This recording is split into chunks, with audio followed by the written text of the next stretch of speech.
আসসালামু আলাইকুম বন্ধুরা, আজকে রান্না করলাম পেঁপে দিয়ে গরুর মাংস।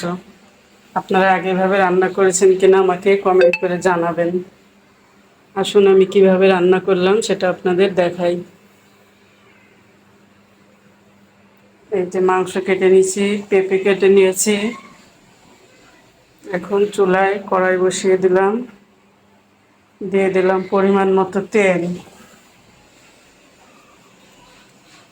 এখন মশলাগুলো, লং, এলাচ, তেজপাতা এগুলো ভেজে নিয়ে এর মধ্যে কেটে রাখা পেঁয়াজগুলো দিয়ে দিলাম।